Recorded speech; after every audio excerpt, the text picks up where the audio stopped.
À son frère Achille. Paris, 30 janvier 1857. Mon cher Achille, tu as dû recevoir ce matin une dépêche télégraphique à toi adressée de ma part, par un de mes amis. C'est de demain en 8 que je serai jugé. La justice hésite encore. D'autre part, on me propose d'écrire au Moniteur, à raison de 10 sols la ligne, ce qui pour un roman comme La Bovary ferait une affaire de 8 à 10 000 francs. La plaidoirie de M. Sénart a été splendide. Il a écrasé le ministère public qui se tordait sur son siège et a déclaré qu'il ne répondrait pas. Nous l'avons accablé sous des citations de Bossuet et de Massillon, sous des passages graveleux de Montesquieu, etc. La salle était comble. C'était chouette, et j'avais une fière balle.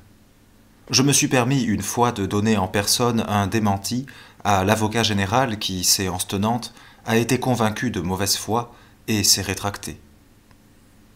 Tu verras du reste tous les débats mot pour mot, parce que j'avais à moi, à raison de 60 francs l'heure, un sténographe qui a tout pris. Le père Sénart a parlé pendant 4 heures de suite. Ça a été un triomphe pour lui et pour moi. Il a d'abord commencé par parler du père Flaubert, puis de toi, et ensuite de moi. Après quoi, analyse complète du roman, réfutation du réquisitoire et des passages incriminés. C'est là-dessus qu'il a été fort.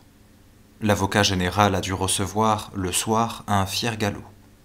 Mais le plus beau a été le passage de l'extrême-onction. L'avocat général a été couvert de confusion quand M. Sénart a tiré de sous son banc un rituel qu'il a lu.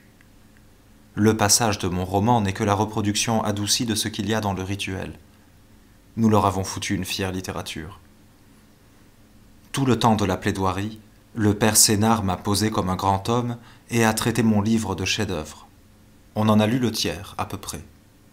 Il a joliment fait valoir l'approbation de Lamartine. Voici une de ses phrases. Vous lui devez non seulement un acquittement, mais des excuses. Autre passage.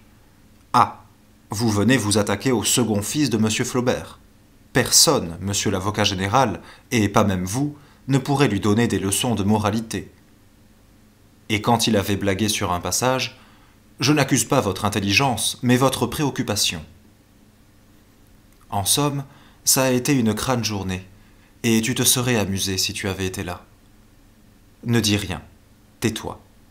Après le jugement, si je perds, j'en appellerai en cour d'appel, et si je perds en cour d'appel, en cassation. Adieu, cher frère, je t'embrasse.